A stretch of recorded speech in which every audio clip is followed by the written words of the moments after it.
minha outra plataforma.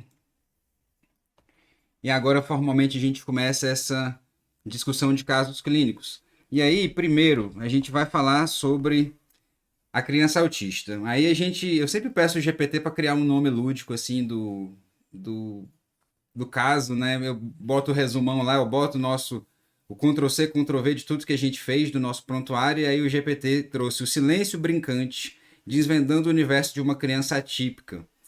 E aí a gente está de frente a uma criança, né? Óbvio, os pais de uma criança com a queixa. é, Deixa eu sair da frente aqui também, ó.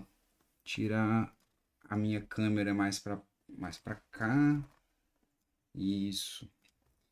Então a gente está de frente a uma criança que ela não fala nem papai nem mamãe. Ela corre de um lado para o outro, balança as mãozinhas. Ela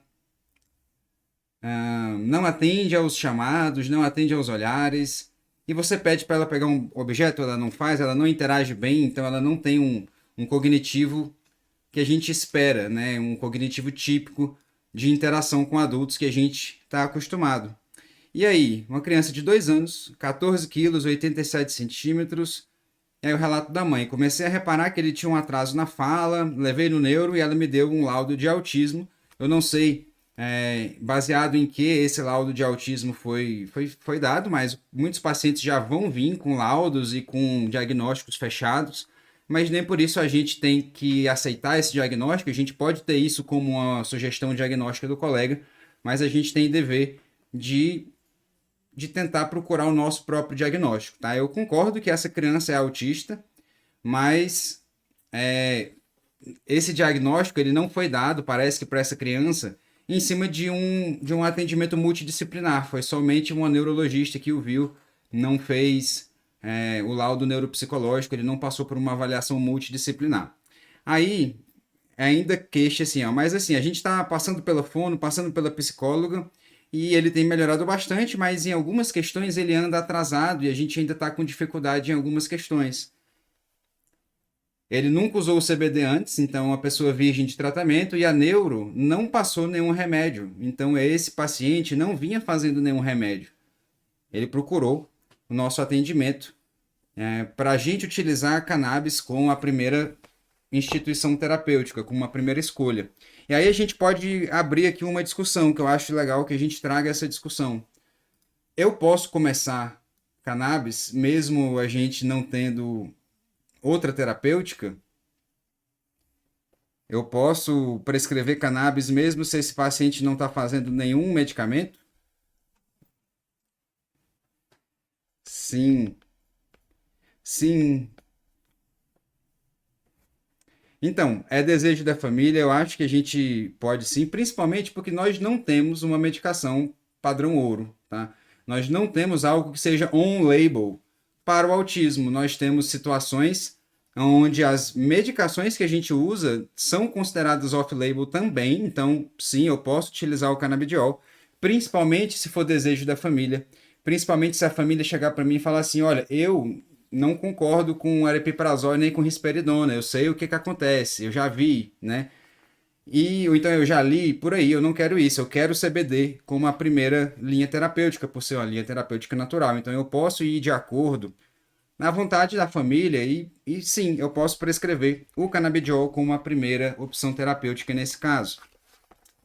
Nós temos já, a gente já discutiu o autismo e nessas discussões já ficou claro que parece que existe uma relação muito forte entre o CBD e o THC e a criança autista, aonde que não é só o CBD ali, o THC, ele vai ter algum espaço também, e a gente já tem evidências robustas que corroboram a gente prescrever. Nós temos evidência de eficácia, nós temos evidência de segurança e de melhora. Então isso faz sentido. A gente pode entender que nós temos evidência suficiente para fazer essa conduta. E aí esse paciente, ó, né, a gente conversou sobre higiene do sono. Ele tem uma noite muito agitada, então é uma criança que gira dormindo, ele dá piruetas, ele fala, ele ri, ele tem crises de riso de madrugada, durante a madrugada, e isso levanta até uma opção aqui, né? hipótese diagnóstica, será que esse menino não tem epilepsia? E tem alguns tipos de epilepsia que cursam com risos e com descontrole emocional, né? Inadequação emocional, a gente pode até imaginar que esse menino tenha um certo tipo de epilepsia. Crises de riso sem motivo durante a madrugada fazem a gente imaginar isso. Então a gente pode pegar essa informação e tentar fazer esse diagnóstico depois, né? Mas isso aí foi o que me chamou a atenção. Mas é uma noite de sono muito agitada, um sono não reparador, ele acorda cansado ainda, ele acorda meio agressivo, meio chateado, porque a noite de sono dele não foi boa, ele queria continuar dormindo, e é uma noite bem agitada, que a mãe diz. Ele deita cedo, ele até pega no sono rápido, ele consegue desligar rápido, mas ele acorda várias e várias vezes à noite e levanta, ele desperta mesmo às 6 horas da manhã. A rotina dele é flutuante, ele acorda de manhã, a mãe dá café da manhã para ele, dá um banho, vai andar com ele, leva ele para brincar e fica no quarto brincando com ele. Tirar uma soneca depois do almoço, então ele consegue relaxar, ele não é aquela criança que é hiperativa o tempo inteiro, mas a rotina dele é simplesmente só com a mãe. O pai dele trabalha o dia inteiro e a mãe fica se dividindo entre cuidar dele e sair.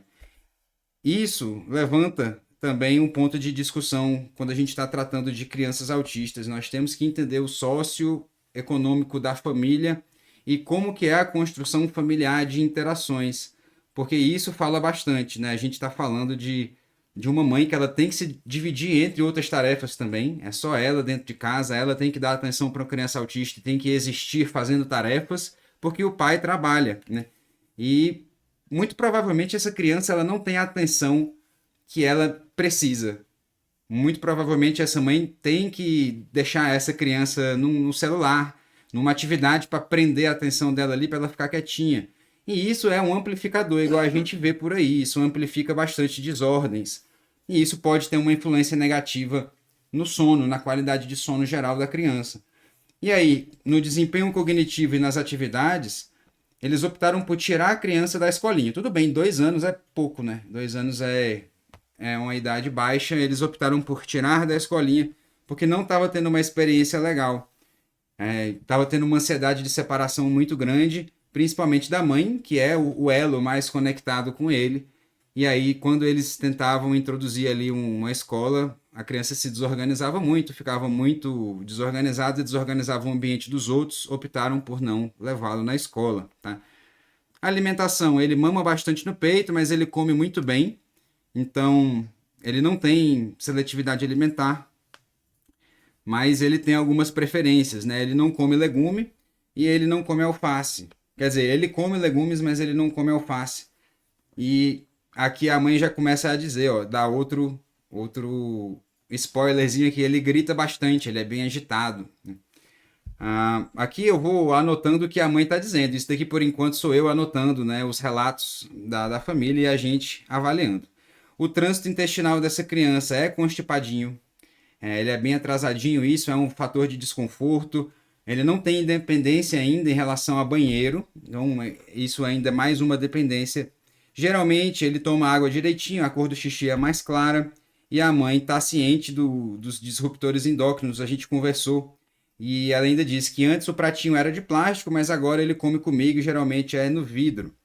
E aqui a rotina dele, ele é uma criança muito ativa e aí pelo menos essa parte está em dia, é uma criança que faz atividades físicas ali, brinca, tem esse envolvimento físico e tem um conjunto aqui de probleminhas. Ele não é agressivo, mas ele tem déficit de atenção, ele é hiperativo, ele não é ansioso, mas ele tem distúrbios do sono, tem um distúrbio da interação social, onde ele não responde, e ele tem uma dificuldade de aprendizado e de comunicação. Ele é não verbal, ainda não começou a fazer fala, não a falar, né? E ele não tem compulsões, apesar que ele come bem direitinho, mas ele não é compulsivo com comida. E aí um fato também interessante para a gente anotar aqui é que a gestação, ele nasceu de 39 semanas e a mãe teve toxoplasmose, mas tratou e disse que ficou sem nenhum problema, né? Mas aí foi um fatorzinho aí de, de acréscimo, né? Acrescentando aí. Objetivos. Depois que a gente faz essa anamnese, depois que a gente vê tudo, a gente traça os objetivos. Como ele é uma pessoa que nunca fez um exame de sangue, a gente vai fazer exame de sangue para ver como é que estão as taxas dele. A gente quer melhorar a noite de sono e eu quero melhorar a adaptação da fala. Então, esses são os nossos objetivos aqui na terapia. Deixá-lo menos agitado também, mas melhorar o sono aqui parece que vai ser uma chave bem interessante. Porque a grande queixa mesmo de agitação não é durante o dia, porque durante o dia ela consegue organizar direitinho. A grande queixa aqui é a noite de sono. Parece que ele é mais agitado e a noite de sono é mais um problema maior, na verdade, do que o dia. Então parece que ele consegue se organizar legal durante o dia, mas a noite de sono é um grande problema. E aí? Quero saber de vocês quais são as condutas iniciais que vocês enxergam aí pra gente.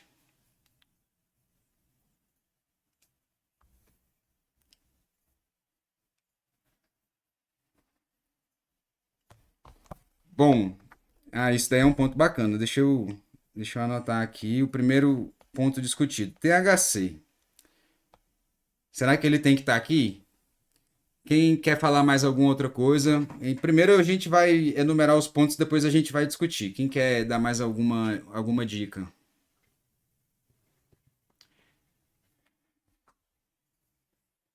Uhum. Na verdade, é a anandamida e o 2AG. Só que a gente consegue entender que a anandamida também está reduzida. Então a gente tem uma redução geral de endocannabinoides e especificamente da anandamida, que ela parece ser a mais proeminente. Mas sim, a anandamida está reduzida e a gente teria o THC aqui como o mais próximo, né? Isso de suplementar a anandamida. Bacana. Alguém quer falar mais alguma coisa?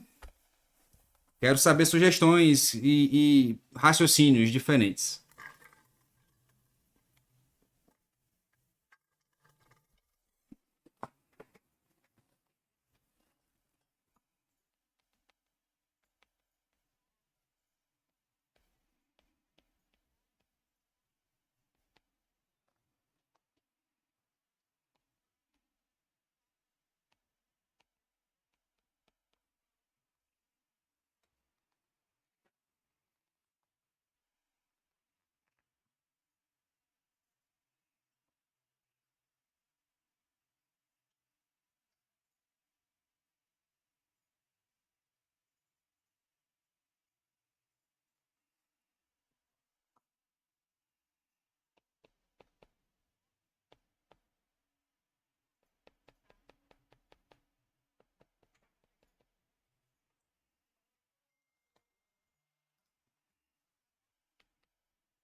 É isso mesmo, Parasita. Parasita, inclusive, foi algo que eu nem lembrei, ó. Parasitas, interessante da gente adicionar aqui para esse paciente, então.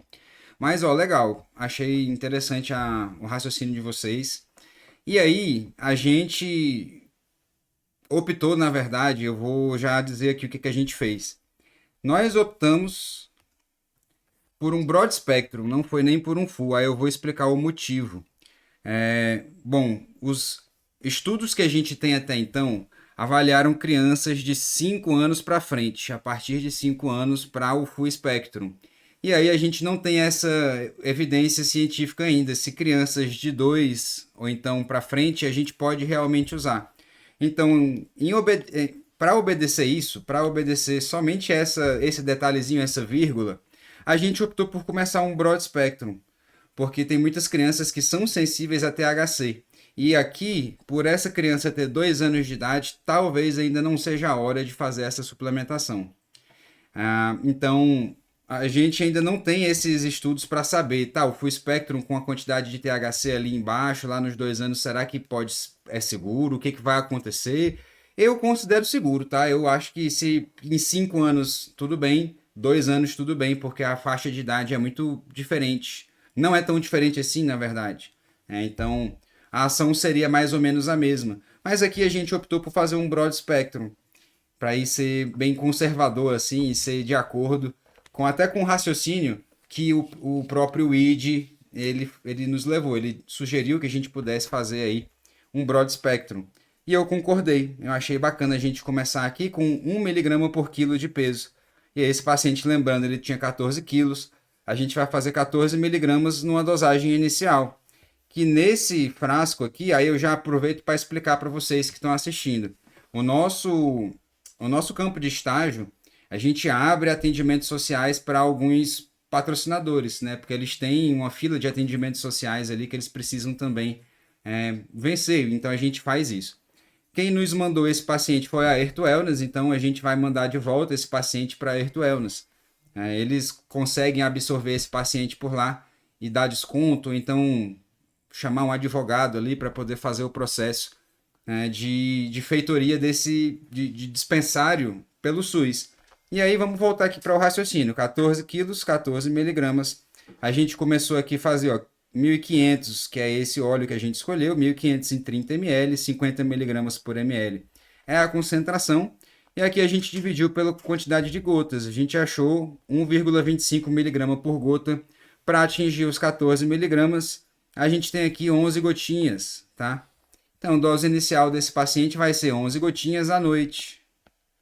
Porque o problema maior dele está à noite. A gente começa ali introduzindo à noite para ver como que vai ser a adaptação dele se a gente tiver conseguindo conquistar uma noite de sono reparadora, bacana para esse paciente. Talvez o dia dele se organize mais, porque também não era tanto um problema para a mãe. Apesar que ele corre, ele não fala, ele tem esse problema de adaptação. Mas a gente se lembra. Durante a noite a gente faz consolidação de memória, a gente faz a consolidação do aprendizado que as terapias fizeram durante o dia. Então, durante o dia, eles estão até conseguindo fazer as terapias, ele está melhorando, igual a gente viu, e ele precisa internalizar isso melhor à noite. Vamos ver se internalizando melhor à noite a gente consegue sincronizar legal o estímulo que são as terapias para ele. E aí a gente consegue ir numa dosagem mais conservadora. Vocês concordam? Vocês discordam? Quem tem alguma coisa para falar aqui sobre essa conduta que a gente teve?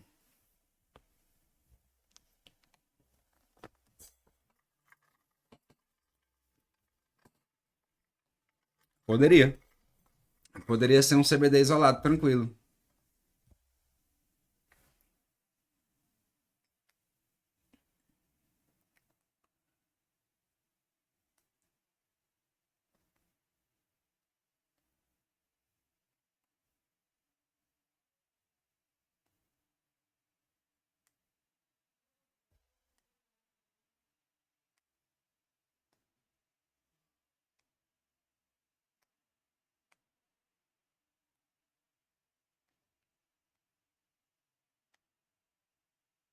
Uhum.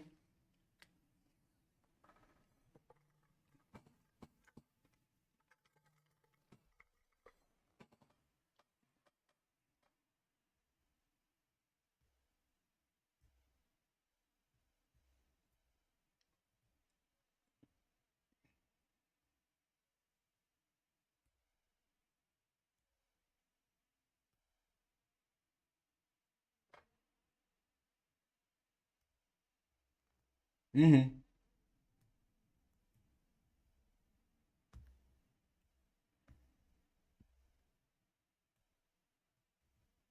E isso, perfeito. E aí a gente está falando de uma medicação aqui, ó, que ela é rica em CBG também. Na verdade, não é que ela seja rica, ela tem uma quantidade aqui, efeito comitiva, pesadinha no CBG. Então tem um componente CBG aqui interessante. E a gente sabe que o CBG está sendo muito estudado para o autista, então faz sentido a gente botar ali o CBG junto.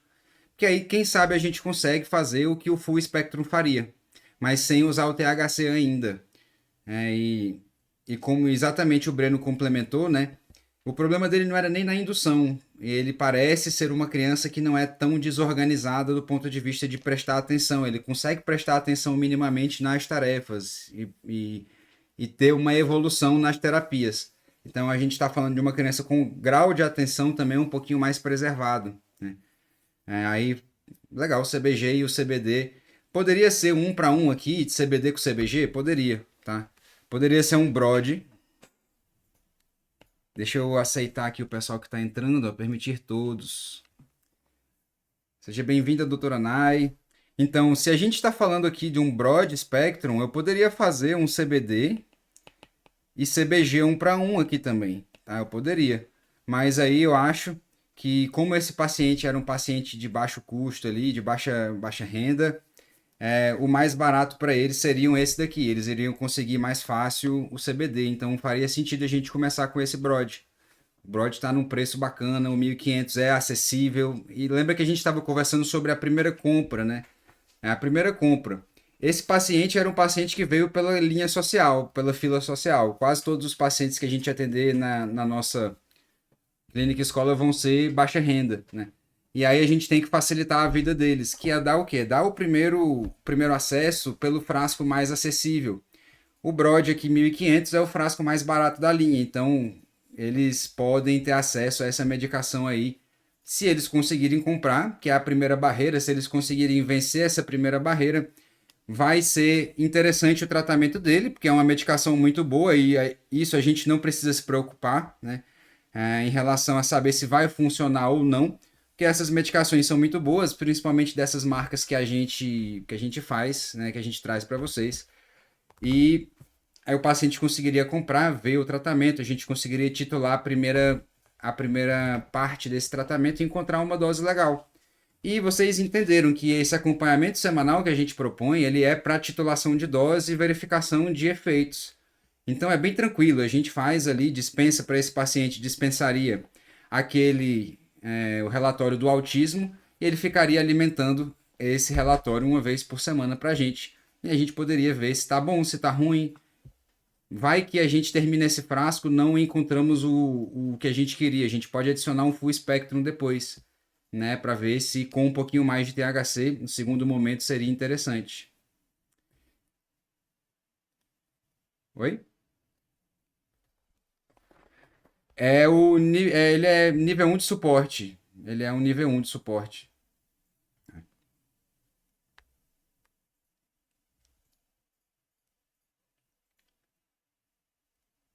É porque eu acho que é o seguinte, 2 anos de idade não deu nem tempo da gente saber se ele vai ser nível um, nível 2 ou nível 3. Ele não aprendeu nem a dar o nó no cadarço, ele não chegou nessa fase da gente esperar um pior prognóstico. Então nem faz sentido a gente ir com uma bala de canhão também, né?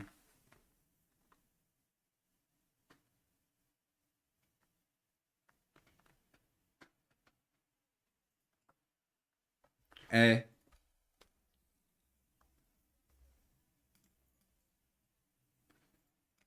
isso. A tech eu aplico, deixa eu abrir uma tech aqui para o pessoal ver. Cadê a tech? Então, a tech eu gosto de mandar os pais auto-aplicarem, porque é um questionário que é para o pai fazer. Então, eu gosto de pedir assim, ó, assim que você puder, por favor, preencha uma tech para mim e me envie. E aí, assim, na primeira consulta eu gosto de fazer.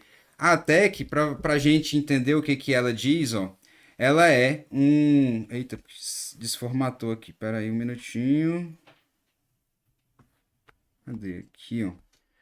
A ATEC, ela nada mais é do que um relatório de habilidades e de incapacidades. Aqui a gente vai ver, ó, discurso, linguagem e comunicação, se isso é um problema ou não em algumas situações que vão avaliar a capacidade ou a desabilidade do paciente.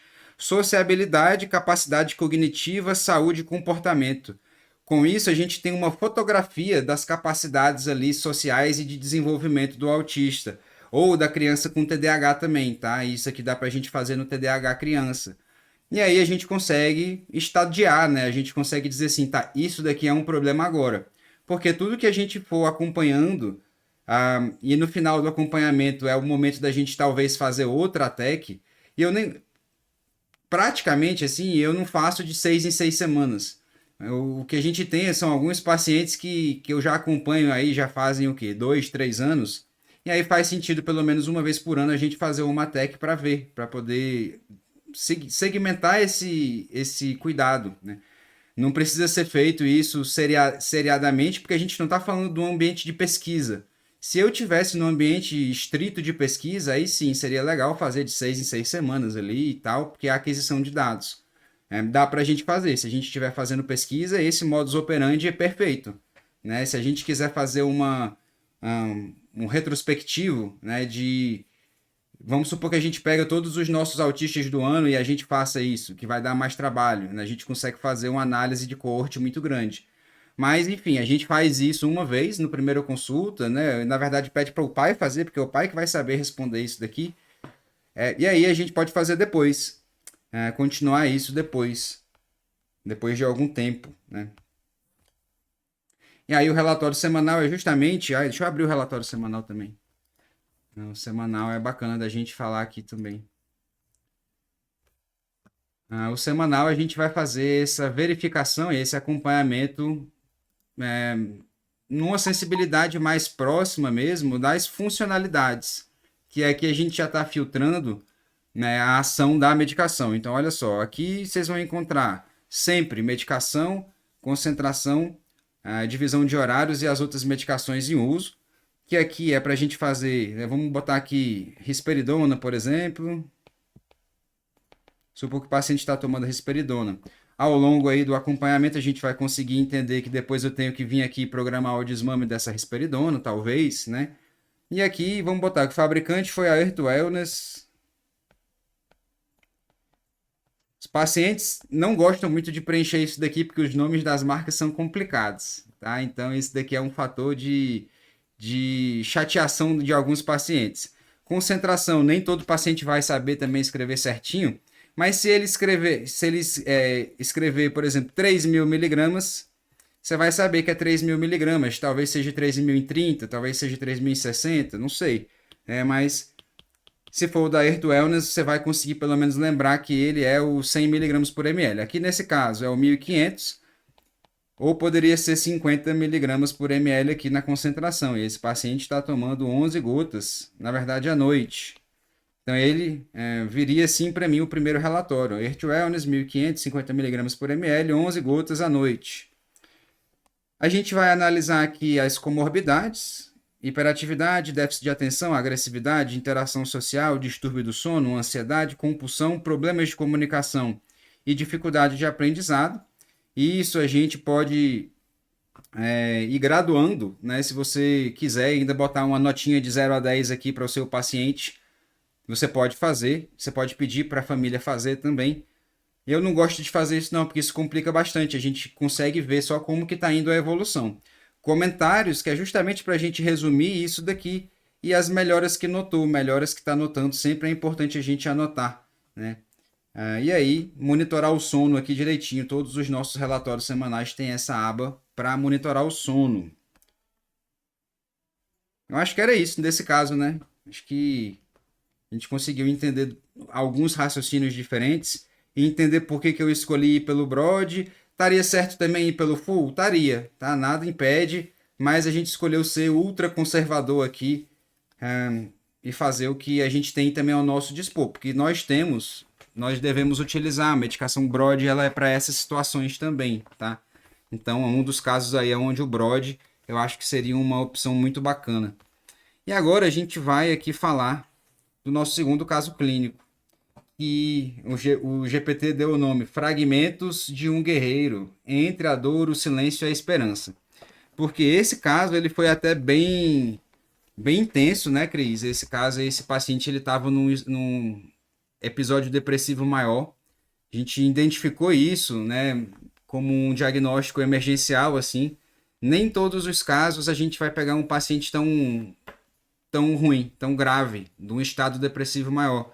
E aí a gente precisa entender porque esse paciente ensina muito sobre os limites da telemedicina, tá? O limite é onde eu, médico, eu consigo até onde eu consigo ir com um paciente grave, um paciente que está em eminência de um evento de autoextermínio, por exemplo, tá? Eu preciso entender até onde eu consigo ir e qual que é a minha responsabilidade dentro do contexto da telemedicina. Então vamos lá. As queixas principais desse paciente eu não tenho interesse em realizar mais nada, perdi o interesse em viver. Faço uso de Gardenal e Nantal há 30 anos.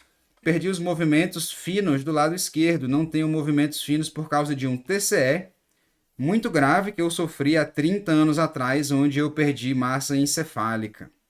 Então a gente está vendo aqui que é um quadro bem complexo, né? Não é tão simples assim, igual a gente imagina que todos os nossos atendimentos vão ser, né? Para tratar crianças e etc. Bom, teve um fator, né, na anamnese desse paciente muito importante, que é esse estado depressivo associado a um término do casamento e uma solidão, né, um momento de vida muito solitário para esse paciente. É um paciente que tem sequelas, é um paciente que ele está idoso, ele está começando a ficar muito triste porque ele está começando a se ver sozinho. E olha só, depois que eu acabei o casamento, entrei num declínio muito grande. Não tenho ninguém, nem filhos nem netos comigo, só duas amigas. Ele disse que ele até tem filhos, mas os filhos não são muito próximos. Teve alguma briga que aconteceu ali por causa de dinheiro, por causa de herança e alguma coisa assim. E acabou que todo mundo brigou.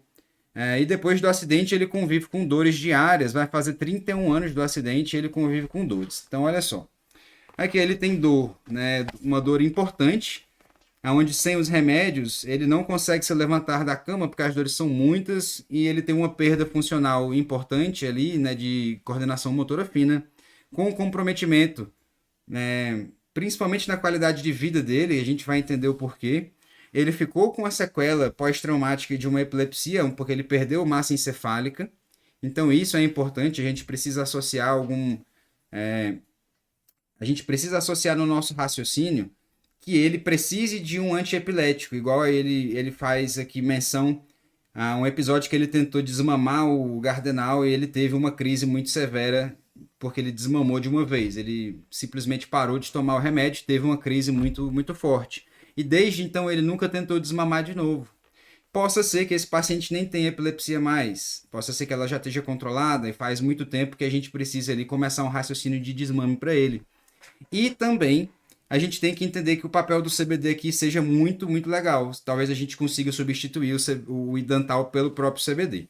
E ele está numa depressão muito severa, tá? Eu não tenho interesse em realizar mais nada, perdi o interesse em viver, vivo só, não tenho ninguém. E ele exibe essa perda motivacional, um retraimento e uma sensação de vazio existencial. Ele não chegou a falar em autoextermínio, mas é o tipo de pessoa que a gente imagina que é um risco aumentado para autoextermínio, tá? Pessoas que têm esse discurso aqui em crise depressiva são fator de risco para autoextermínio. Aqui a gente perguntou sobre o sono. O sono não está bem, é perturbado, ele acorda de 5 a 6 vezes por noite para urinar. É um sono não reparador e ele tem uma insônia terminal e fadiga diurna. Então ele, em algum momento da noite, ele acorda, ele fica mais perturbado, mais chateado, acorda e não volta a dormir. Então ele tem uma insônia terminal grande parte dos dias. É um sono não reparador, um sono bem agitado. E ele até dorme cedo, mas ele passa a noite inteira brigando contra o travesseiro e levanta ali também de um horário flutuante entre 7 e 10 horas da manhã, porque ele é bem hipoativo, ele é um membro do exército aposentado por invalidez, ele teve um TCE, ele teve sequelas, ele ganha uma pensão, ele é até confortável de dinheiro, não falta dinheiro para ele, né? Mas ele é uma pessoa que está num estado depressivo muito intenso. Então, tem essa história de abandono das atividades e das terapias acessórias. E isso daqui é um fator de risco para autoextermínio ainda maior. Eu fazia fisioterapia, mas abandonei. E aí ele também fazia algumas outras atividades, mas não estava fazendo mais. Solidão, culpa e desvínculo familiar. Ele fala que os filhos só veem o lado financeiro, só querem saber dele para dinheiro. Não tem mais aproximação com ninguém da família. E fala dessa importância na vida dele, porque ele se vê sozinho, todas as vezes que ele vai tentar conversar, sempre é um trauma, a família dele está num ponto muito estranho, muito quebrado. Nunca consumiu maconha na vida, mas o genro dele, tá? O genro dele deu para ele uma maconha fumada, fumou com ele porque ele foi chorar para o genro. O genro é a única pessoa da família que atende ele, que apoia ele, que abraça ele. Então ele tem um neto, né? Que é da filha dele com esse genro. A filha dele não é casada com esse genro mais, então esse genro é um ponto de apoio familiar ali dentro de uma família mais ou menos quebrada.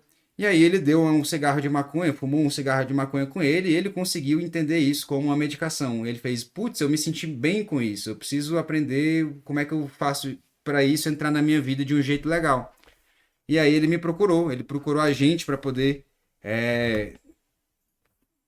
fazer o próprio tratamento. A Cris disse, né? Ele procurou, o discurso dele foi o seguinte: eu quero tirar o meu habeas corpus para autocultivo, porque eu quero plantar o meu próprio remédio. E aí, esse paciente, que ele já era um desafio, ele acaba virando um desafio maior ainda. Como é que eu vou fazer para acompanhar um paciente que diz que vai plantar a própria maconha? Eu preciso entender a casa dele. Como que é o psicossocial dele?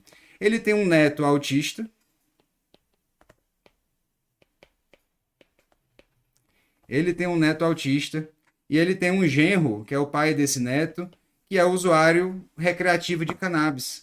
E ele também me procurou, né, foi a consulta logo depois, para diminuir o uso fumado e começar um raciocínio de redução de danos. Então faz sentido. Mas é um lar onde habitam pessoas diferentes. Tem criança, tem idoso e tem um adulto que vão fazer a sua própria medicação. Isso daí não sou eu que tenho que dar autorização ou não, são eles que têm que ir atrás. E eu tenho que entender que eles vão conseguir plantar. Eles vão conseguir plantar. E eu preciso bater nos peitos esse desafio e falar assim, tá, eu preciso supervisionar vocês usando. E aí eu preciso começar a entender a cannabis in natura. Eu preciso que esse paciente ele aprenda a extrair a medicação dele, a titular a própria medicação dele. E isso vem através de cursos, tá? Cursos de autocultivo que esse paciente ele vai ter que fazer. Não é comigo, não, ele não vai aprender isso comigo, ele vai aprender isso em outro lugar. Mas já que ele vai fazer o próprio remédio, que ele adquira todo o conhecimento que ele precisa para fazer do jeito certo. Porque aí esse paciente ele vira um desafio muito maior para mim. Eu vou ter que prestar muito mais atenção, eu tenho muito mais coisa para dar errado. Por quê? Porque ele disse que não tem dinheiro para comprar o próprio tratamento dele. Como que ele vai provar que maconha é uma coisa boa para ele se ele não comprar? Ele tem que comprar. Então aí é onde a gente entra para os nossos objetivos, tá? Como que eu vou conseguir tratar esse paciente no melhor dele? Bom, eu preciso solicitar exames que fazia muito tempo que ele não tinha feito exames nenhum, então é um paciente ali idoso, ele usa medicamentos, eu preciso ver risco cardiovascular dele, eu preciso fazer um check-up para ele, tá na hora, né? Eu preciso solicitar exames para ISTs, porque ele disse que ele tem apesar dele ser sozinho, ele tem uma atividade sexual constante ali a cada 15 dias, que eu e Cris a gente ficou assim, se perguntando, será que é consensual pago ou será que é uma parceira é, aleatória que ele tem por aí, né? Mas ele tem um comportamento sexual ativo e a gente precisa fazer esse screening para ISTs, principalmente se ele estiver se relacionando com alguém profissional, né? Aí a gente precisa redobrar esse cuidado. E a gente precisa melhorar o sono dele. Esses foram os objetivos aqui principais em relação à nossa proposta terapêutica. Além de que a gente não consegue, a gente tem que lembrar aqui que ele está num episódio depressivo e a gente tem que tratar a depressão. A gente não vai usar só cannabis aqui nesse paciente, tá, pessoal? Igual eu sempre menciono para vocês. Nós não vamos ser anticientíficos. Antidepressivos existem por um motivo. A gente tem que utilizar eles também aqui. E dentro dessa lógica, a gente precisa tratar a depressão dele. Quais seriam as condutas iniciais de vocês para esse paciente? Quero discutir, quero saber aí. Vamos lá.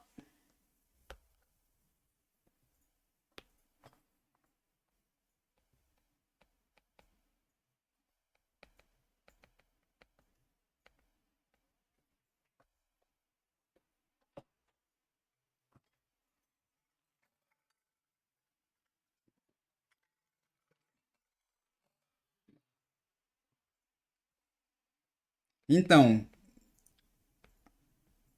deixa eu interromper aqui. Não necessariamente, porque a gente está falando de uma aberração jurídica, que é o STJ deixar alguém plantar maconha. E isso é uma aberração jurídica. Mas é o seguinte, existem vários jeitos de você conseguir a mesma finalidade, o mesmo instrumento. O paciente, o caminho mais fácil é ele provar que cannabis é um tratamento que funcionou para ele, que ele não tem condições financeiras de pagar. Mas existem muitos pacientes que conseguem já, sem antes de começar o tratamento, falar assim: eu não consigo pagar isso que o doutor me prescreveu. Eu tenho um jeito de plantar em casa, eu quero plantar em casa. Então, esse paciente, ele é mais difícil dele conseguir, porque o juiz, ele talvez entenda que isso daí é uma variável ainda muito incerta para conceder isso. Só que a prescrição médica é bem clara, eles acreditam muito no valor, na legalidade da prescrição médica. Se o médico entendeu que isso é uma opção terapêutica para o paciente e fez uma prescrição, se ele já está vendo a prescrição feita porque o médico decidiu que isso é uma opção terapêutica legal, o juiz, que ele é mais legalzão, mais mão aberta, ele vai passar esse paciente.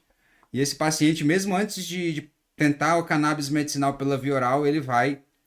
Ele mostra ali, ó, eu fiz um orçamento lá com a Earth Wellness, deu R$ 6.000 para o meu tratamento. Eu não tenho R$ 6.000.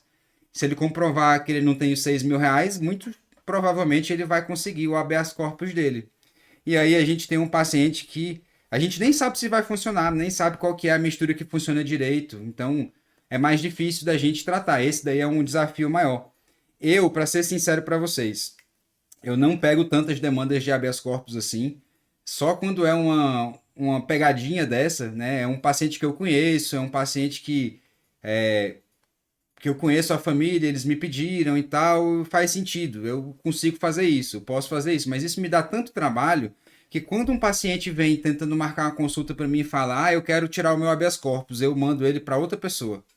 Eu falo, eu não trabalho com isso, quem vai trabalhar com isso é o doutor Paulo Vinícius, que é o médico com os dread lá. Pode procurar o doutor PV, ele é legal, ele é um bom médico, ele trabalha com isso, porque isso dá um trabalho tremendo. E aí o que você disse, Débora, para que eu consiga fazer, né, um documento médico, eu, doutor Guilherme, para o paciente do HC, esse documento ele é um laudo. Espera aí que eu escrevi errado. Eu tenho que dar um laudo de melhora. A única coisa que eu devo dizer é se cannabis foi um tratamento efetivo e sob quais circunstâncias cannabis foi um tratamento efetivo para esse paciente. Então eu vou construir um laudo sobre a efetividade e esse laudo ele tem que ser simplesmente o seguinte, ó. Eu sou médico de fulano de tal, eu acompanho esse paciente para o diagnóstico tal. Nós iniciamos cannabis no dia tal.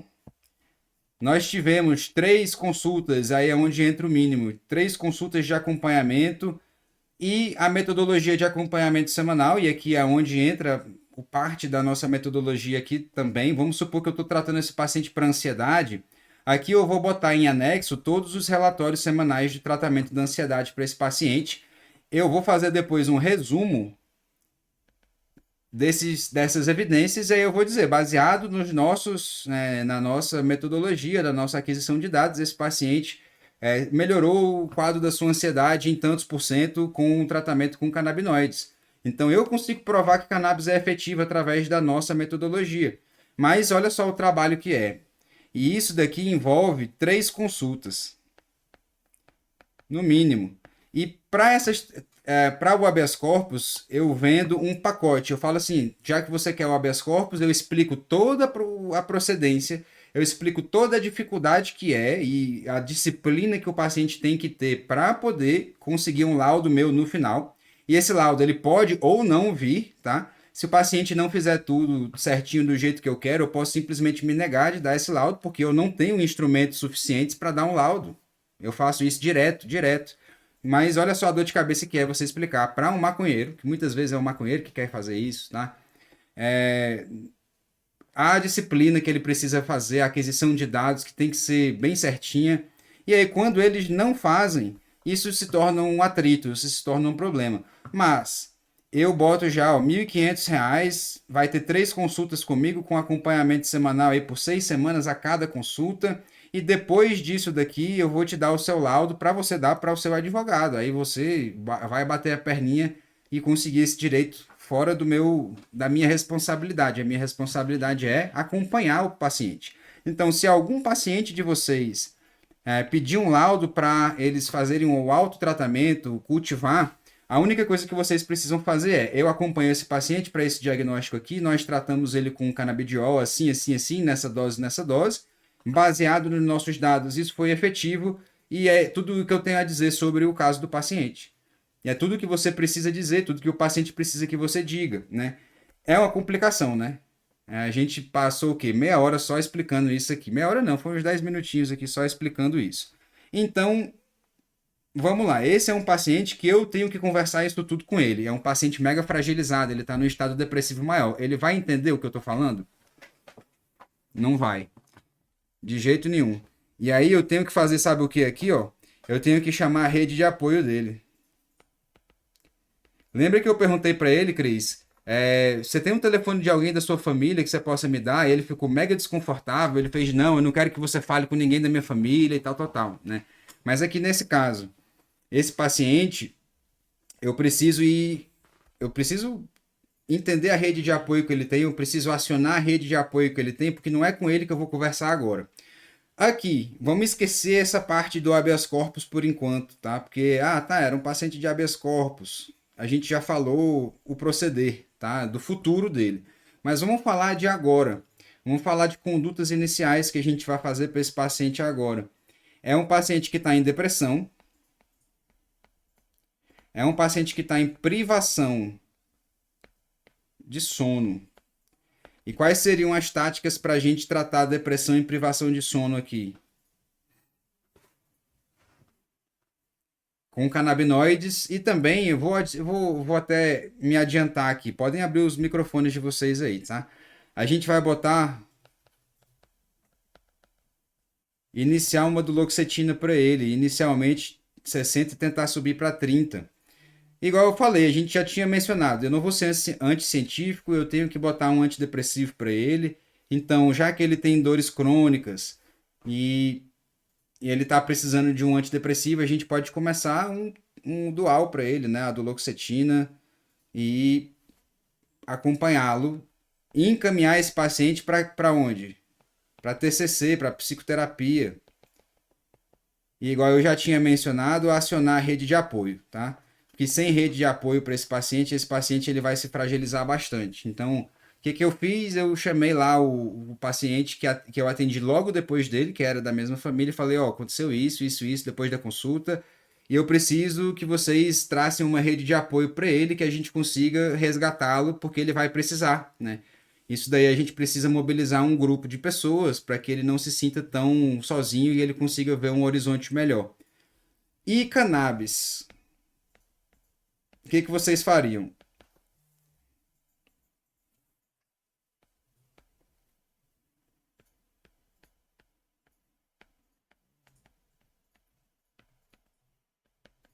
Isso.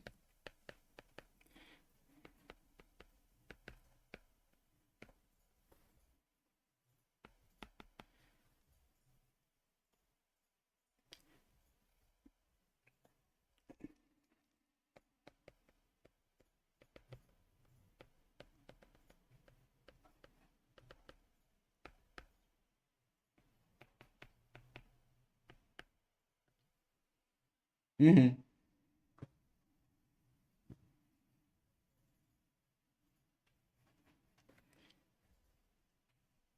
A gente falou de CBN, a gente falou de CBG, a gente falou de CBD e a gente falou de THC também.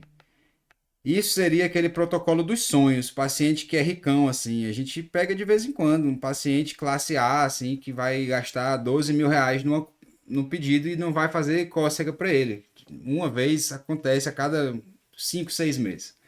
Esse paciente ele não tem isso tudo. Ele é um paciente que ele já tinha me dito. Eu não tenho condições de comprar o meu remédio. Eu pego no CDMEX. CDMEX é o. Não sei se chama CDMEX por aí, mas aqui é um cadastro de medicação de alto custo, né?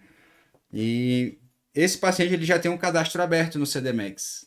E ele é militar. As coisas funcionam mais rápido para ele quando ele pede, né? Isso daí a gente está no Brasil, a gente tem que entender isso também.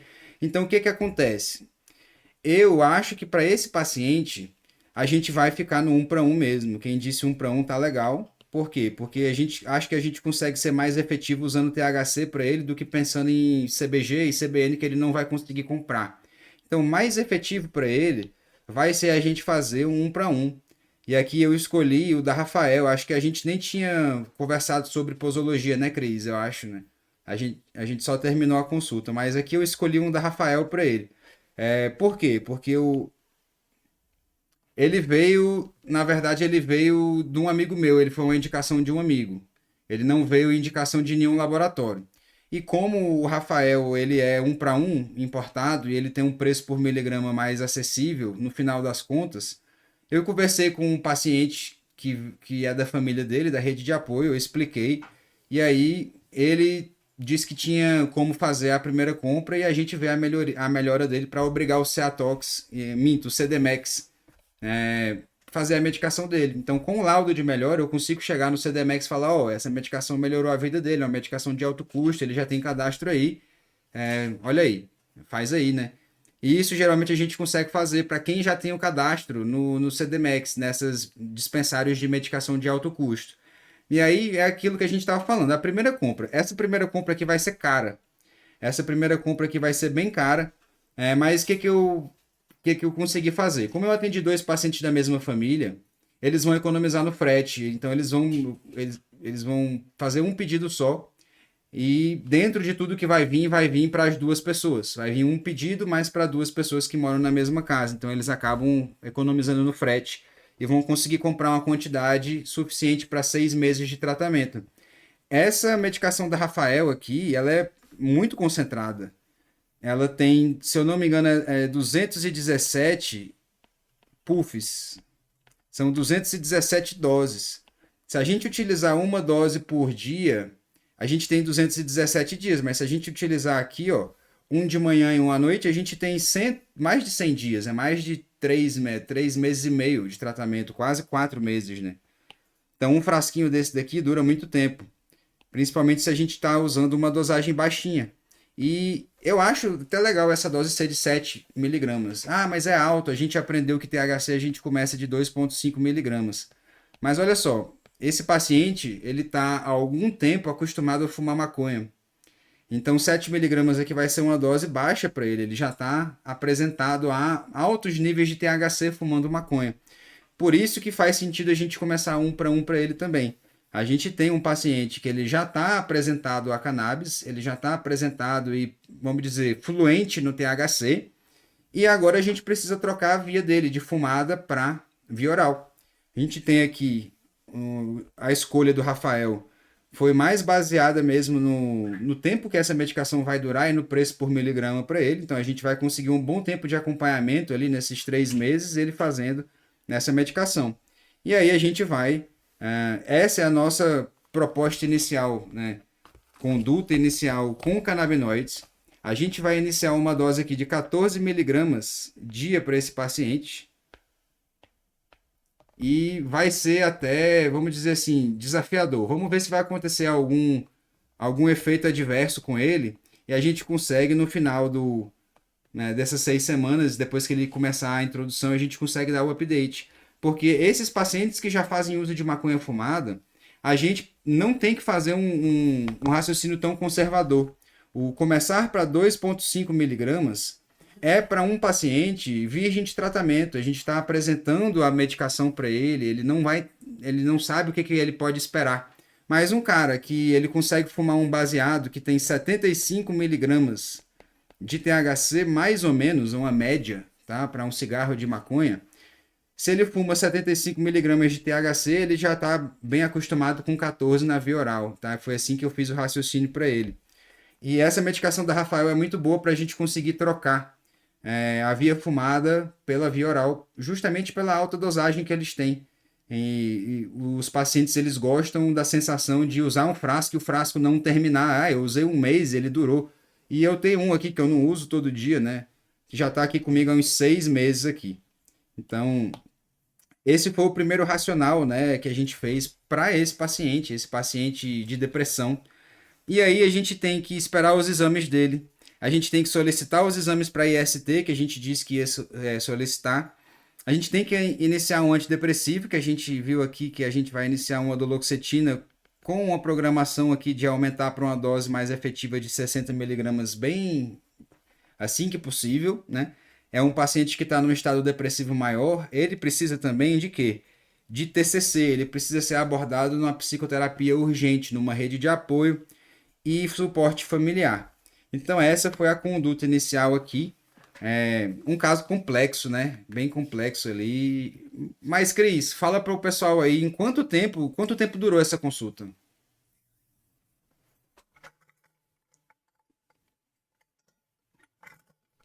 15 minutos. Vocês estão vendo a diferença que faz eu ter um prontuário bem alimentado? Olha o tanto de informação que eu consegui extrair de um prontuário e a gente conseguiu conversar sobre isso em 15 minutos. Em 15 minutos eu tive todas as informações que eu precisava para poder fazer um plano terapêutico para esse paciente.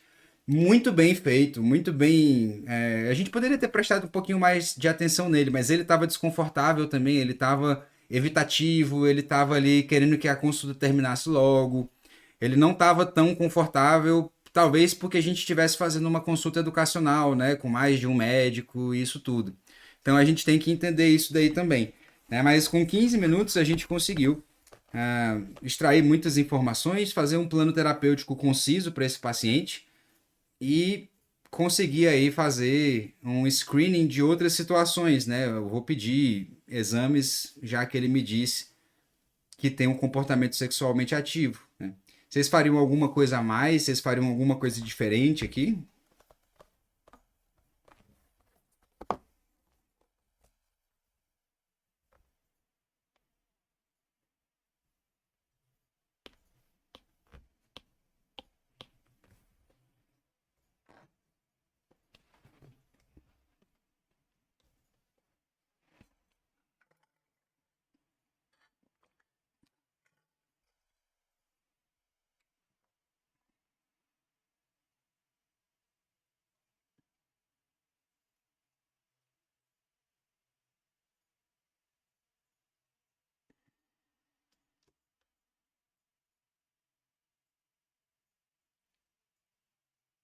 Não, é social, é social. Eu, é, todas essas consultas vão ser sociais para ele. E lembrando que eu estou fazendo isso para ter gente para a gente atender junto, né? Assim, normalmente em outros ambientes formais a gente não teria um atendimento social, né? Isso daí é só porque, primeiro, eu sou amigo da família, eu sou amigo do genro dele, é uma pessoa que eu acompanho há muito tempo. Teve problemas já com outras drogas, ele encontrou na cannabis uma estabilização para comportamentos bem disruptivos. Então todo mundo na família já está bem estruturado. E o filho é autista, então eles usam canabidiol, eles já têm um certo grau de educação, de entendimento sobre a substância interessante. Não são pessoas leigas, são pessoas que talvez uma pessoa delas, né, talvez tenha um potencial de abuso, que é a pessoa mais jovem, né? Que não a criança, que é o pai da criança, na verdade.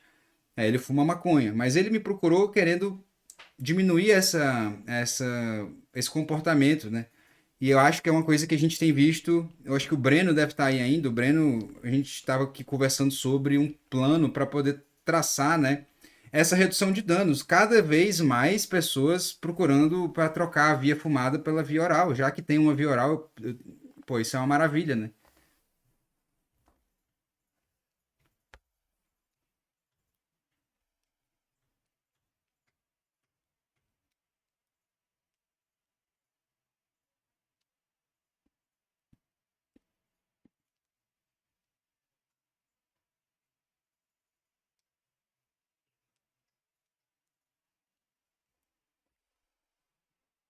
A gente pode começar com uma dose mais alta porque ele já é resistente, mas aí o objetivo é diminuir a dose. Porque se a gente está fazendo 15 miligramas pela via oral, 15 miligramas é uma porrada. É uma porrada segura, assim, é um soco no queixo. Você pode ficar cambaleando. Só que 7 miligramas não. E aí a gente está fazendo 15 dias no total, né? 14 dias no total. 7 miligramas é uma chapação de quem acabou de fumar um baseado, uns 5 6 peguinhas de um baseado. Então ele vai conseguir equalizar mais ou menos a mesma energia ali de psicoatividade que ele vai ter nessa dose de 7 quando ele dá os primeiros tapinhas. A gente ingere 75 miligramas, mas a gente tem que lembrar que elas vão embora mais rápido, né? Por causa da via fumada.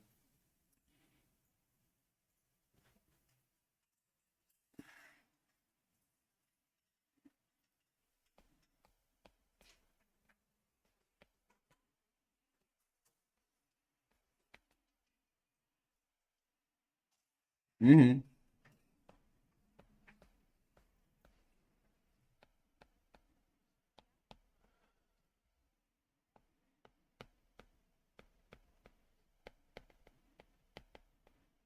Ela vai querer subir. E isso daí pode se tornar um consumo de abuso. E isso daí realmente pode ser um consumo abusivo, né? Se a pessoa passa do ponto, se ela erra a mão. Eu conheço pessoas que trabalham funcionalmente, tá? Aí eu acho que na aula de TDAH a gente conseguiu até dar uma pincelada nesse grupo de pessoas que trabalham aí pela via oral com 60 miligramas a 70 miligramas por dia de THC, para manter foco e atenção e para poder conseguir descansar no final do dia. E isso daqui dividido, tá? Não é 70 miligramas de uma vez. Esse tipo de pessoa geralmente são as pessoas que fumam maconha e que já vem fumando uma quantidade alta. Mas aí faz sentido da gente começar baixinho. E para essa pessoa, 7 miligramas vai ser baixinho. E ainda vai ter o efeito psicoativo. E aí é onde a gente entra numa parte que eu chamo de um espectro, assim, que é difícil até de explicar, mas deixa eu ver se eu consigo explicar direitinho. O efeito psicoativo, ele tem um espectro, tá? Um espectro que vem de doses baixas aqui, vamos de 2,5 miligramas, e ele é dose dependente, vamos botar aqui uma dosagem máxima alvo de 40 miligramas. Então eu tenho uma potência, tá? Aqui é menor, aqui é maior desse efeito psicoativo, mas que dá claramente para a gente perceber quando a gente começa a pisar na água, como a gente começa a trocar de fase, a gente começa a desacelerar, a gente consegue entender que uma dose psicoativa, mas é uma dose baixa psicoativa, começa ali nos 2,5, 5, para alguns pacientes vai ser 10, vai ser 15, se o cara é muito acostumado com cannabis. E aqui eu tenho uma outra zona aonde eu posso ter pessoas com metabolismo muito bom.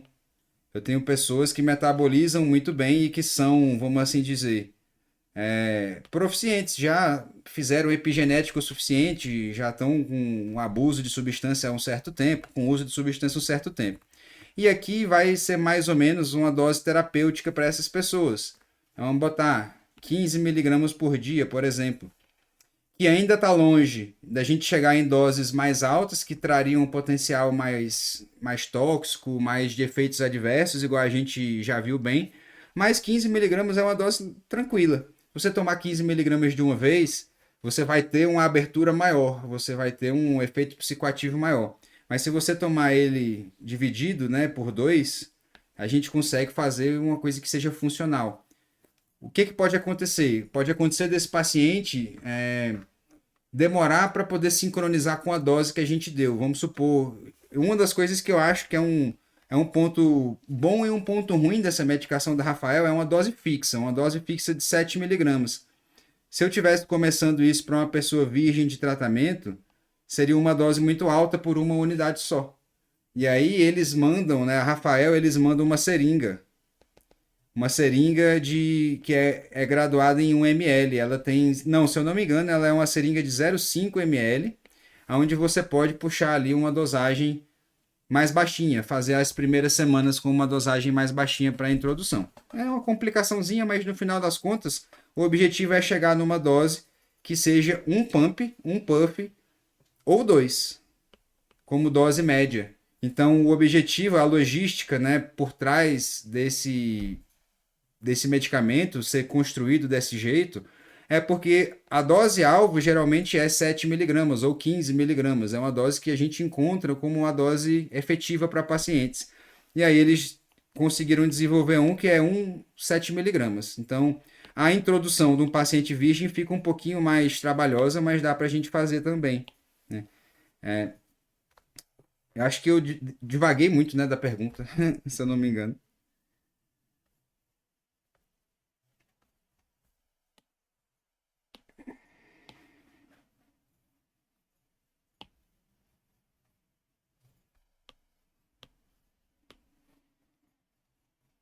Uhum.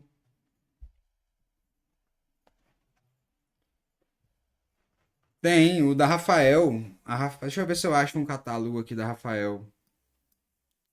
Cara, é o mais forte que tem. Aí, assim, vou também falar um pouquinho advogado sobre a marca, né? Porque eu acho que é um dever nosso aqui mostrar as, os diferenciais. A gente tem aqui, ó. Baixei o catálogo aqui pra gente mostrar. Ah, eles têm esse daqui, ó. Eles têm o Rafael 3000 aqui. Esse é bem concentrado. Ui, saiu aqui.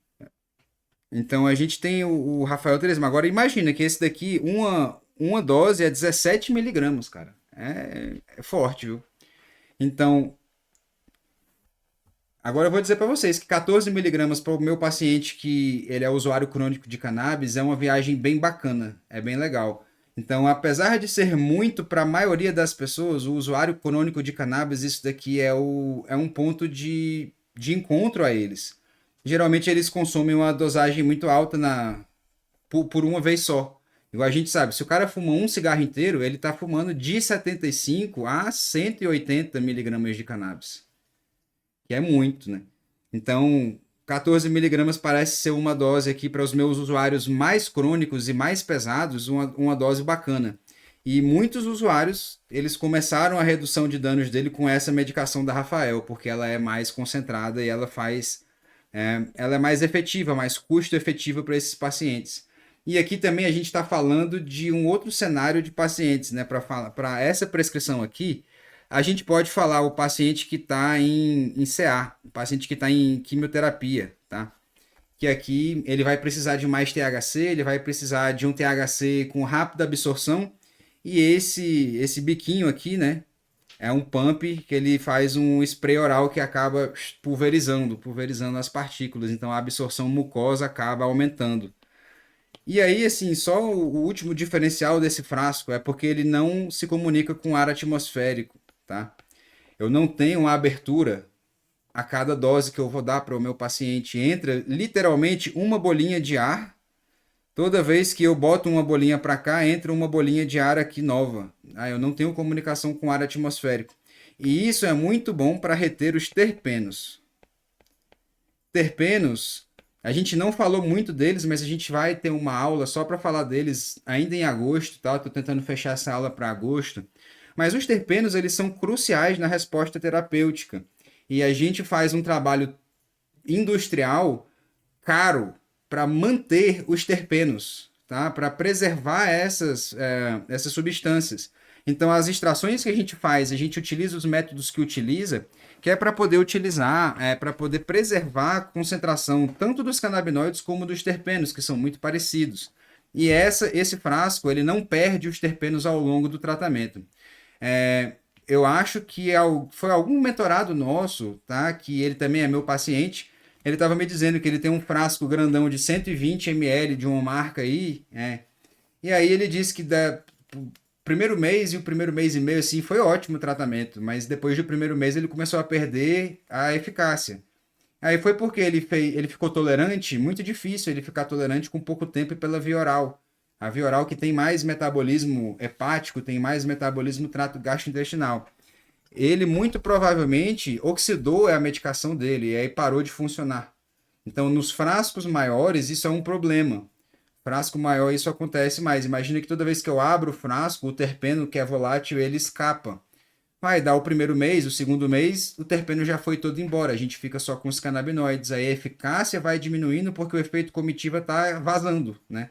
E esse frasco aqui, ele preserva os terpenos até o final e diminui a oxidação do conteúdo que ficar, né? Não tem comunicação com o ar atmosférico, não troca todo o conteúdo do ar toda vez que eu abro e fecho o frasco, né? Eu não abro e fecho o frasco, a não ser que eu use a seringa.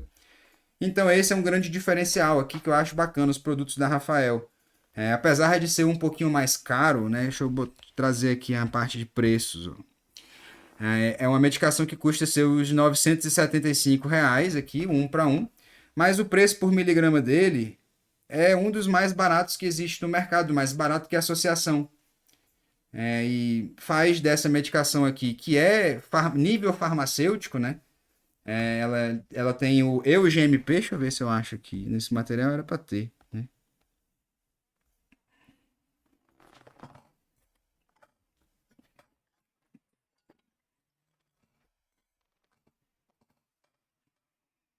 Sim. É, o usuário crônico de cannabis.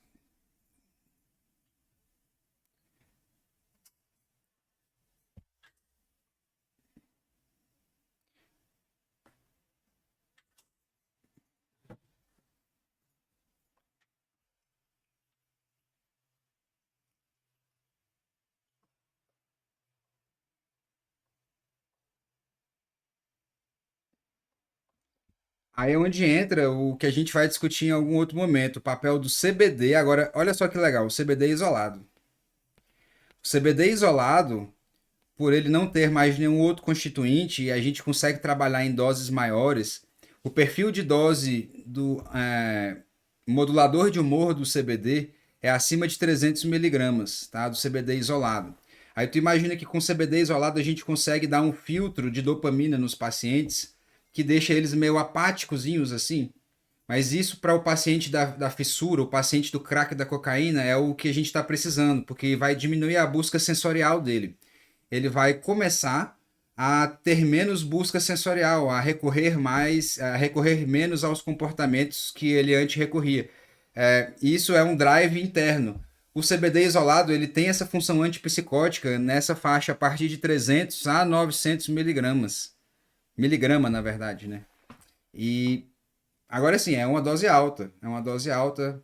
Nem todo mundo vai ter isso, condição de pagar isso, mas geralmente quem está em clínica de reabilitação tem condição de pagar e a gente consegue fazer uma terapia aqui que não vai se manter alta por muito tempo. É só para a gente tirar ali, ah, principalmente aquela primeira abstinência, aqueles primeiros 3 meses aqui são os mais cruciais.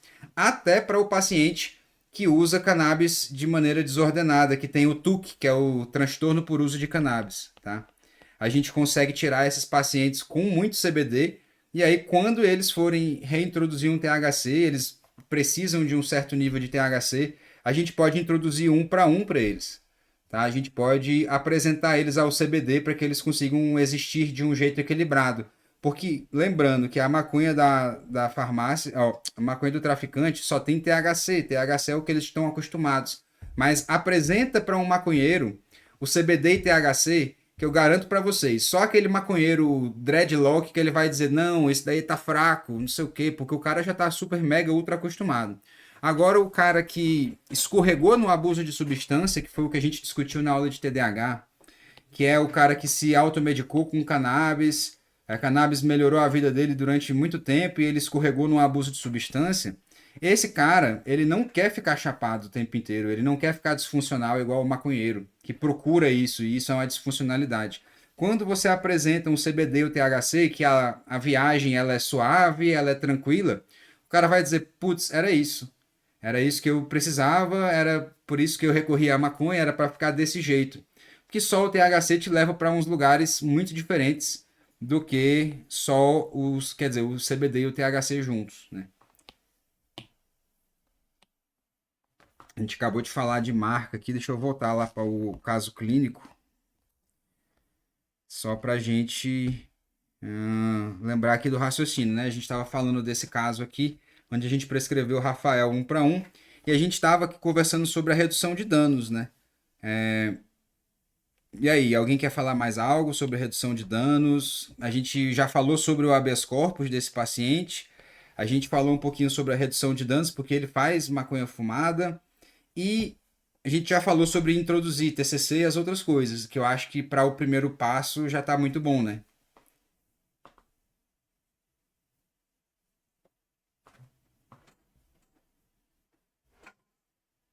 Aham.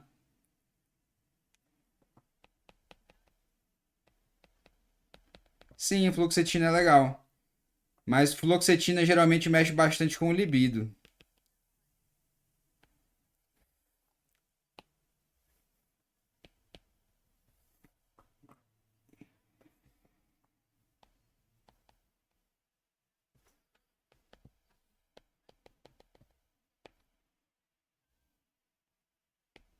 Exato, eu ia falar justamente isso. Eu escolhi a duloxetina mais pela ação também do Alnador, né? Já que a gente vai escolher um antidepressivo Ele se puder fazer as duas coisas, bacana. Então foi por isso que eu pensei mais na duloxetina, mas a fluoxetina tem esse probleminha de reduzir o libido e talvez isso piore o mental dele, né? Talvez, inclusive, foi um dos fatores, eu acho que um dos poucos momentos que ele sorriu, não foi, Cris? Foi quando ele tava falando da vida sexualmente ativa dele. Ele, de vez em quando, a cada 15 dias eu pego uma bichinha. Vai saber o que é isso, né? Vai, às vezes ele gosta de fazer por os dois lados, eu não sei, mas enfim. Só por essa atividade aí, eu fiquei meio assim de começar uma fluoxetina para ele, mas são medicações muito efetivas, né? O estalopram também é muito efetivo, muito bom.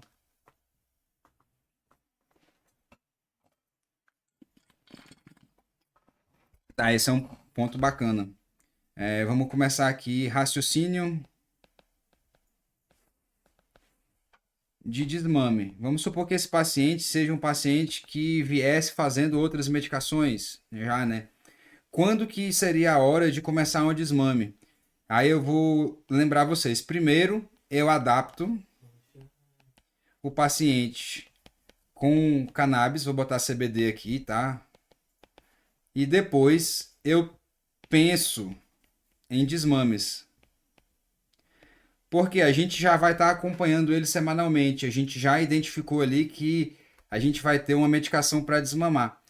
Quando que é o momento de começar esse desmame? É depois que o paciente está bem adaptadozinho. Depois que ele já está aqui, ó, com a estrelinha dourada. Conseguimos conquistar o objetivo que era organizar o sono dele, organizar o humor. Aí, a partir do momento que isso está organizado, eu posso pensar em tirar os remédios que ele já vinha fazendo. Nesse paciente daqui, a gente não tinha nada sendo feito ainda. Então, a gente está, né, falando de desmames aqui sobre um outro paciente hipotético, um paciente que já vinha fazendo alguns outros remédios e tal. E a gente conseguiu um sucesso terapêutico na primeira abordagem. E aí a gente pode pensar em tirar os outros remédios. Mas aí eu só penso em tirar os outros medicamentos dele quando eu tiver sucesso nos meus primeiros objetivos. E aí, por enquanto, ele continua coexistindo com tudo. E pode aqui, tá? Eu estou falando desse cenário desse paciente, mas aqui pode ser qualquer paciente. Pode ser, inclusive, um paciente que faz ácido valproico e clobazam junto, tá? Eu tenho que começar com tudo que ele toma, eu tenho que tentar alcançar um sucesso terapêutico e eu tenho que começar a desmamar as outras medicações depois, né? Eu tenho que dar tempo de interação. Eu tenho que dar tempo daquelas medicações estarem todas ao mesmo tempo ali e observar. Pode acontecer interação, pode não acontecer, né? Não é certo que vai acontecer interação em todos os pacientes. Mas aí a gente vai monitorando e assim que a gente encontrar um começo do sucesso terapêutico, o paciente começar a melhorar, e nos relatórios semanais a gente começa a ver, o paciente começou a dormir com sono reparador, começou a dormir numa noite menos agitada, ele está relatando uma melhora no humor, aí beleza, eu consegui começar ali o meu efeito terapêutico, e aí faz sentido da gente tentar desmame de outros remédios, porque dá para a gente fazer só com canabidiol e só com THC em alguns cenários, tá? Não todos. E aí a gente vai ter que entender esses cenários também. Quais são os cenários que eu vou poder tirar de vez os remédios e quais são os cenários que eu não vou poder tirar todos os remédios de uma vez. Esse nosso paciente aqui é um paciente que a gente não está começando só canabidiol para ele, a gente está começando um antidepressivo também, né? Então, a terapia, vamos dizer aqui, que a gente sabe que é a padronizada, padrão ouro aqui é um IS, RS ou então os duais, né? Porque ele tem, na verdade, a queixa principal dele é um episódio depressivo.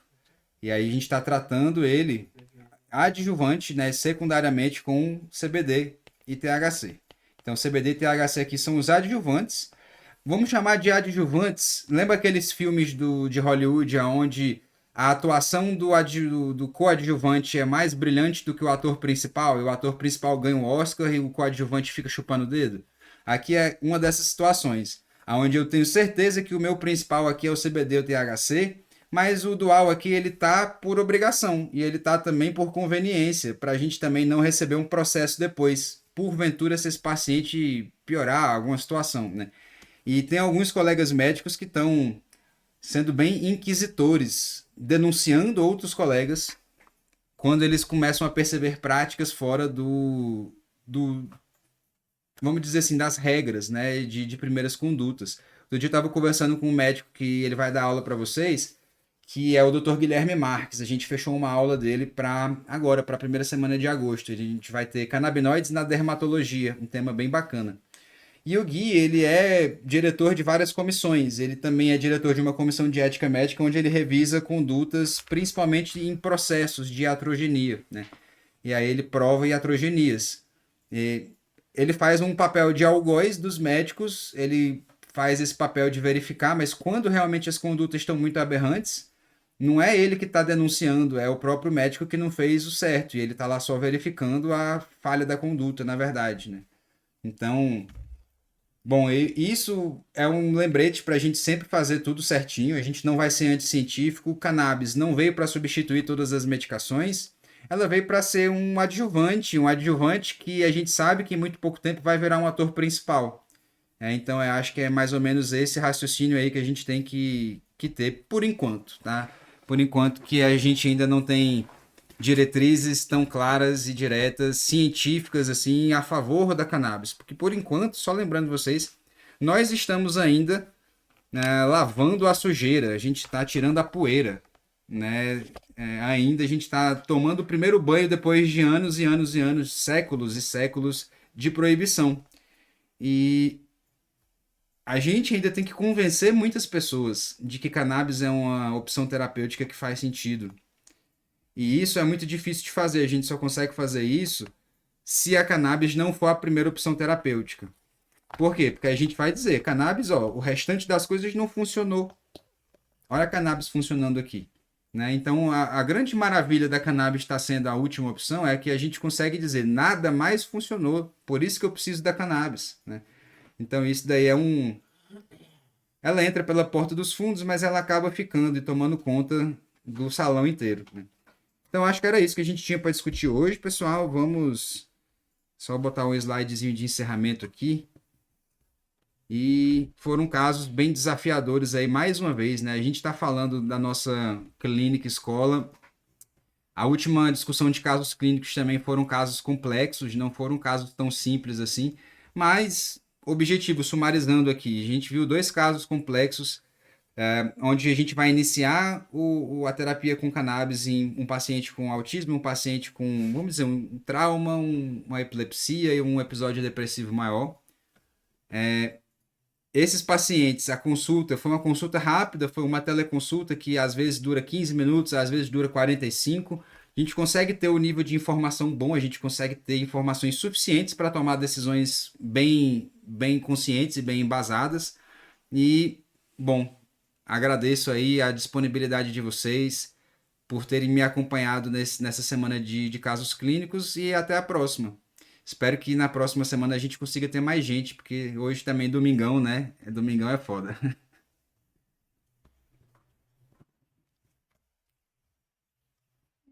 Valeu, pessoal. Boa noite para vocês, boa semana. Lembrando que essa semana eu vou estar em Belo Horizonte, então se vocês estão assistindo isso em algum momento dessa próxima semana, no começo da semana, é provável que a gente se encontre lá. Boa noite para vocês, até amanhã e até a próxima.